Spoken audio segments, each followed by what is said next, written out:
Chapter 10. 138th Annual Training.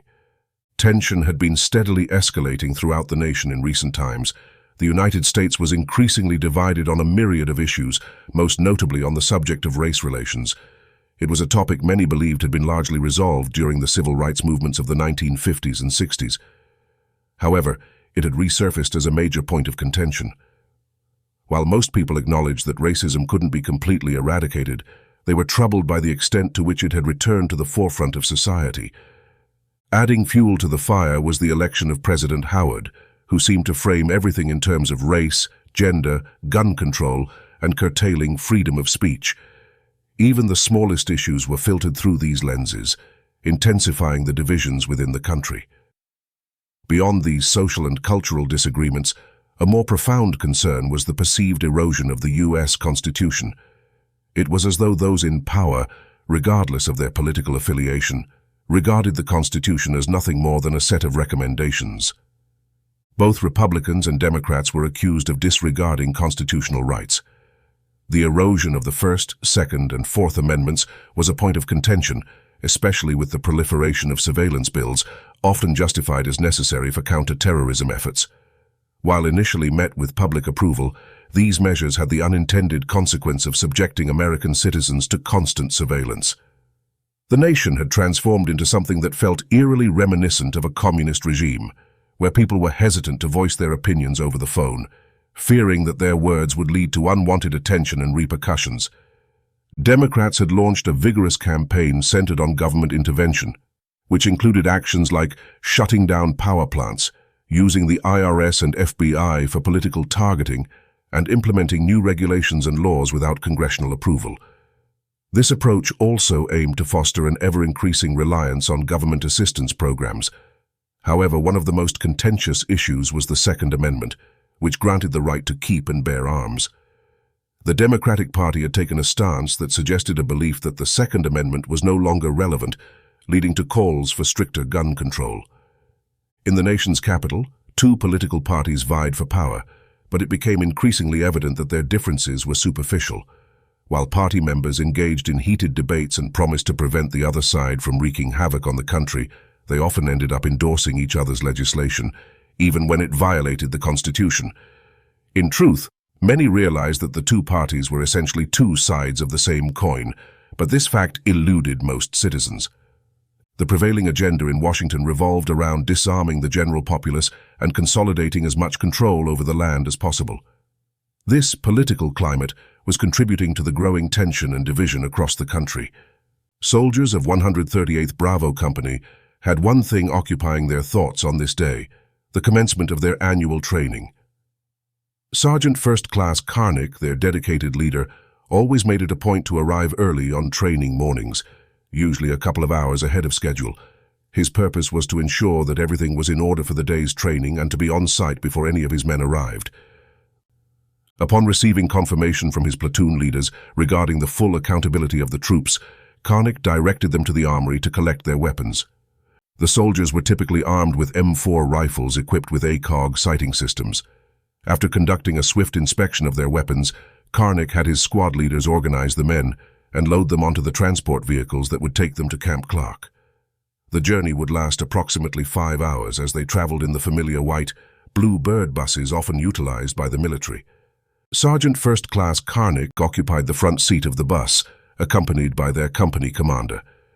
They were just 20 minutes away from Camp Clark when their attention was drawn to a roadblock up ahead. Initially, they didn't think much of it, but as they approached, it became apparent that something was amiss. Cougar 4x4 MRAPs were positioned on both sides of the road, forming a blockade with two vehicles effectively sealing the route. To their shock, they noticed that the other half of Bravo Company and the first sergeant, who had been traveling in the white Bluebird buses, were detained off to the side of the road, their hands secured with zip ties. Confusion and concern swept over Sergeant First Class Karnick and the company commander as they exchanged puzzled glances. The sight of the MRAPs added to their bewilderment. When the bus came to a complete stop under the guidance of a soldier positioned in front of it, Commander Sawyer and Karnick swiftly disembarked. With a mixture of anger and confusion in his voice, Commander Sawyer shouted, I demand to know what the hell is going on here. Why are my men restrained? And who the hell is in charge here? At that moment, a man emerged from around the other side of a Humvee, wearing a big grin on his large-cheeked face. "That would be me, Commander. The name is General Arthur Womack," he declared. "You, Commander, and your men are under arrest for treason against the U.S. government." Upon hearing the charges, Commander Sawyer appeared to lose all control of his facial muscles, and his jaw seemed to come unhinged. He slowly pivoted his head from the general to Sergeant Karnick by his side. To his surprise, Karnick displayed no emotion upon hearing the news. Now Commander Sawyer was torn between what was more surprising, being arrested as a traitor, or Karnick's stoic reaction. A man who had served in Iraq and Afghanistan, earning 2 Purple Hearts and a Silver Star for heroism. A man who loved his country like a religion. This very man showed not the slightest sign of emotion at being called a traitor to his own country. Karnick's thoughts were crystal clear at that moment, as if a switch had been flipped, and everything he had read in the papers, seen during his service, watched on alternative media, and heard as a rumor became clear and organized. Karnick had one thought: this is not an act of the country I love, but of the government I now despise. From that moment, Karnick felt he would truly be fighting for his United States of America. The situation was undeniably absurd for anyone who believed that the men of the 138th were traitors to their country. 80% of the company's 146 men had served in combat in both Middle East campaigns. Yet here they were, handcuffed and detained. Emotions ran high on both sides. The men of Bravo Company on one side believed they were heading for training, with some thinking this might be a part of it. They hadn't expected to be handcuffed and pitted against their fellow armed forces. General Womack had positioned 4 hand-picked MPs on each side of him for this situation. These MPs were well aware of their mission and followed their orders, firmly believing they were on the right side of this dispute, armed with what they believed to be correct information. With 3 states having activated their National Guard units, they saw the soldiers of the 138th Bravo Company as violating their oath to serve and defend the Constitution of the United States from all enemies, both foreign and domestic. In their eyes, the Bravo Company soldiers had become the domestic enemy. Karnick stood resolute beside the commander, both facing General Womack directly. Flanking the commander and Karnick were the 4 well-built and armed military police officers. As the commander and Karnick exchanged a meaningful glance, they both understood the desire in Womack's eyes. The general was actively seeking a reason to escalate the situation in order to validate the righteousness of the arrest and position himself as a hero for quelling what he perceived as a traitorous act. Commander Sawyer surveyed his men and could see that many were beginning to struggle against their unjust restraint. He and Karnick shared a common thought at that moment. "Men of Bravo Company!" Commander Sawyer's voice resonated with authority, demanding their full attention. The MPs on either side of General Womack instinctively moved their hands closer to their sidearms, ready to intervene if necessary. Silence engulfed area, and each soldier in Bravo Company felt the tension, their hearts racing, adrenaline surging, and fists clenched, waiting for the commander's next words. Then, with a sudden shift, the commander ordered, "Follow their instructions. Do not resist." He and Karnick extended their hands, willingly submitting to being handcuffed. Commander Sawyer knew that resistance was what Womack wanted, and he refused to play into that twisted game. Reluctantly, the men of Bravo Company followed their leader's directive. They might not have agreed with the orders, but they trusted that their commander had a plan. Sergeant Karnick echoed the sentiment, urging his men to remain calm and patient. It was neither the time nor the place for confrontation.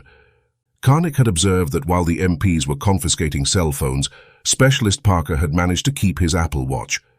Karnick's hope was that the watch still had its active connection within proximity. He knew exactly whom to contact, but was aware that reaching out to military personnel, including the armory, was risky, as many of the people he trusted were now in handcuffs. There was one person he believed could assist Bravo Company and remain loyal: Darien.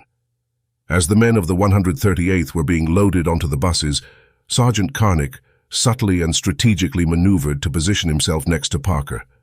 He noticed that Parker had discreetly covered his watch and was being cautious not to draw attention to it. This observation gave Karnick some confidence. Once they were on the bus, with Karnik seated about 5 rows back, he gestured to Parker, silently inquiring if his Apple Watch was operational. Karnik extended his arm, pointing at his wrist, and followed with a thumbs-up sign. Parker understood the unspoken question and slowly revealed his watch, being careful not to draw attention. As he gradually pushed up his sleeve, he hoped that the phone's signal would be within range. To his relief, he saw 3 bars of cell signal strength, the most significant 3 bars he had ever encountered. Commander Sawyer was intrigued by Sergeant First Class Karnik's actions, recognizing that they must relate to their current predicament. He knew Karnik was always devising plans and strategies, making him one of the best strategists Commander Sawyer had ever encountered. To maintain contact without turning in his seat, Sawyer positioned himself in a way that allowed him to see Sergeant Karnik through the mirror just above the windshield. It didn't take long for Sawyer and Karnik to establish visual contact through the mirror, completing their communication loop. This reassured both men about their chances. They had come to expect that nothing good awaited them at the end of this journey. When Karnik devised a strategy he was comfortable with, he watched the mirror until he was certain that Sawyer was observing. At that moment, he mouthed words without sound, conveying his plan. "Distraction! Wait 1.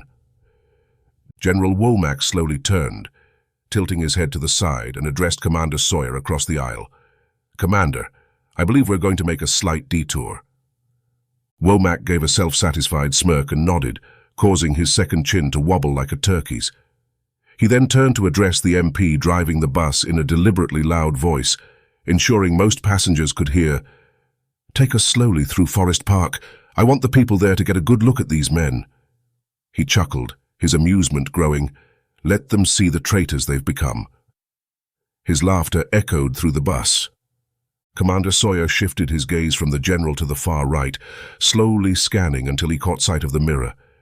He hoped that Karnik had heard what Womack had planned. With just a fraction of the mirror in view, he noticed Karnik's subtle nod, confirming that he had indeed heard. It was time. Karnik had all the information he needed to formulate his plan. At that moment, he had Parker call Darien, praying that the unofficial man of the company would pick up. Parker knew Darien would answer his call. He always did, and he was always eager to hear from Parker. This was the most crucial call Parker had ever made to Darien, and it had to be answered. Ring, ring, ring. Then voicemail. Karnik and Parker exchanged subtle expressions of disappointment, as if all hope had suddenly vanished. Karnik struggled to think of an alternative contact for help. What frustrated him most was that he knew people he trusted with his life, but he didn't have their numbers since this wasn't his phone. Thinking quickly, Karnik waited for the voicemail greeting to end, and as soon as the beep sounded, he signaled that he was ready to act. Karnik glanced up at the mirror and gave the subtlest nod to Commander Sawyer. Sawyer understood the message had been received and didn't need to acknowledge it verbally. Instead, he immediately took action. With a commanding voice that summoned respect without demanding it, Sawyer broke the silence in the bus with a bold address. "Hey, General Dipshit!" His words startled even the guards, including those in the back of the bus. General Womack's head whipped around so quickly that it took his chin a moment to catch up. Sawyer didn't pause after addressing him. He continued, "Do you really believe these trumped-up bullshit charges are going to hold up?" Sawyer didn't wait for a response, knowing he neither needed nor cared for one. This was all about creating a distraction, not engaging in conversation. Is there any lower pile of... He intended to carry on as long as possible. Simultaneously, as soon as the words "General Dipshit" were uttered, Karnik began leaving his message. "This is Sergeant First Class Carl Eugene Karnik of the 138th Bravo Company. We have a situation. Bravo Company under arrest, charged with treason, on company transport white buses. Destination, Jefferson Barracks. Route to be taken through Forest Park. Mission, notify Family Readiness Group. Bring Community and Family Readiness Group to Forest Park. Confront the convoy. As many people as possible. Get the word out. Over." His message was concise, clear, and to the point. Despite feeling like an eternity, only seconds had passed since their failed call to Darien, when Parker's watch lit up with the words "Darien" calling across the screen. Both men sensed the pressure of the situation, knowing that the distraction at the front of the bus would not last much longer. "Darien, this is Karnik. he began, pausing briefly, fully aware that Darien might mistake this call for a prank, especially given that it was coming from Parker's phone. Karnik repeated, his voice gruff. "I said, this is Sergeant Karnik." Darien had been busy with household chores when his phone started ringing. His hands were wet from washing dishes, so he couldn't answer immediately. By the time he dried his hands and checked his phone, the call had already gone to voicemail. Seeing a missed call from Parker, who rarely called during training, piqued his curiosity.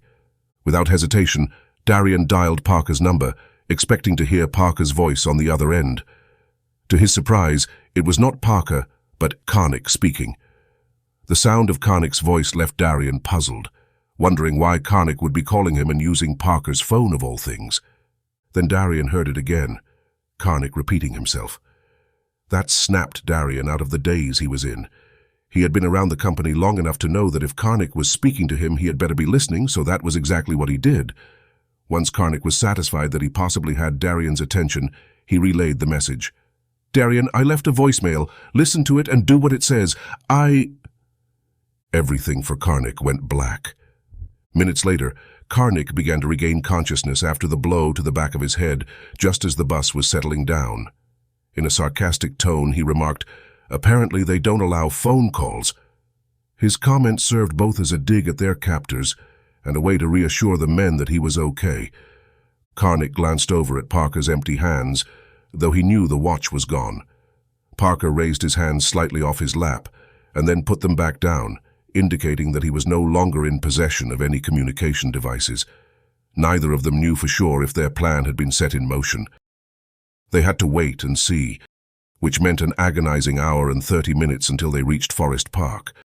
There, they suspected that the general had news cameras ready to broadcast their capture, even if it was under false charges. But in a situation like this, only one side was telling the story.